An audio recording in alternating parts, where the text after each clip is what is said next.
உங்களுக்குரிய முழுமையான ஆசீர்வாதத்தை நீங்கள் பெற்றுக்கொள்ள போகிறீர்கள். எத்தனை பேர் ஆமோதிக்கிறீங்க? உங்க ஆசீர்வாதத்தை அவங்க பிச்சு பிச்சு எடுக்கிறதுனால, அவங்க தூரத்துல கொண்டு போறதுனால ஆண்டவரால உங்களால முழுமையா ஆசீர்வதிக்கவே முடியல. அதனால நான் இந்த செய்தியை கொடுக்கறதுனால அவசரப்பட்டு உடனே சுற்றி இருக்கிறவங்களை எல்லாம் கலட்டி விட்டுட்டு நீங்க வந்துருங்க அப்படின்னு சொல்லல. நீங்க யாரையுமே கலட்டி விட வேண்டாம். உங்களை விட்டு யாருமே போக வேண்டாம். கர்த்தருக்கு பிரியம் இல்லாதவர்கள் உங்களோட இருப்பார்களே, ஆனால் நீங்க ஜெபம் மட்டும் பண்ணுங்க.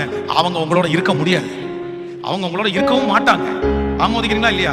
அவங்களே அவங்க உங்களை விட்டுட்டு சமாதானமா அவங்க வெளியே போயிடுவாங்க. நீங்க ஜெபம் மட்டும் பண்ணா போதும். சோ அப்படி உங்களை விட்டு போறவங்களுக்காக நீங்க என்ன படக்கூடாது அப்படின்னா, வருத்தம் மட்டும் படக்கூடாது. வருத்தம் மட்டும். எல்லாரும் மாறுவார்கள். மாறுவார்களா? சத்தமா சொல்லுங்க. எல்லாரும் மாறுவார்களா? எல்லாரும் கைவிடுவார்களா? அதான் நான் 3 காரியத்தை எப்பவும் சொல்லுவேன். ஒண்ணு, யார் வேணாலும் உங்க மேல பொறாமப்படுவாங்க.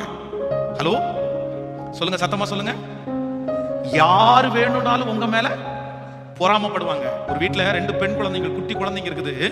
இந்த 2 குட்டி குழந்தைங்களுக்குள்ள இந்த இளைய குழந்தை வந்த உடனே அந்த குழந்தைங்க கொஞ்சம் உடம்பு நல்லா இல்லைன்னு சொல்லி அவங்க அம்மா அப்பா கேர் எடுக்க ஆரம்பிச்சிட்டாங்க. இந்த மூத்த பாப்பா வந்து 2 குழந்தைங்க சின்ன குழந்தைங்க தான், கேர் எடுக்க ஆரம்பிச்ச உடனே இந்த குழந்தை தொட்டில படுத்து கிடக்கும் போது கையை பிடிச்சி இழுத்து அது கீழே தள்ளி போடும். அந்த குழந்தைய போய் படார்னு அடிக்கும். இந்த சின்ன குழந்தைக்கு எதுவுமே தெரியாது.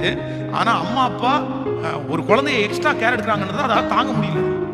அதான் ஒரு வாலிப பொண்ணு பிசாசு பிடிச்ச மாதிரி சர்ச்சில் வருது. என்ன பிரச்சனை அப்படின்னு கேட்டா சொல்லுது, எங்க அக்காவை நான் கொன்னாதான் உள்ள பிசாசு பேசுற மாதிரி பேசுது, ஆக்டிங் பண்ணுது.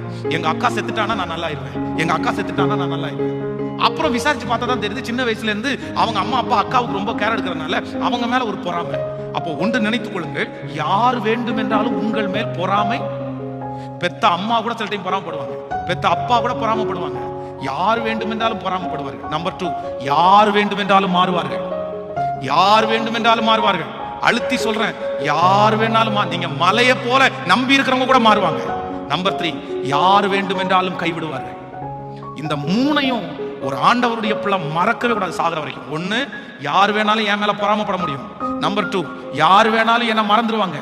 நம்பர் 3, யார் வேணாலும் என்ன கைவிட்டுருவாங்க. சோ அந்த மாதிரி ஒரு சூழ்நிலை வர்றதுக்கு முன்னாடி நான் என்ன சொல்றேன்னா, கர்த்தர் என்ன தனிமையா நிக்க வைக்கும் போது நான் தனியாவே நின்றேன்.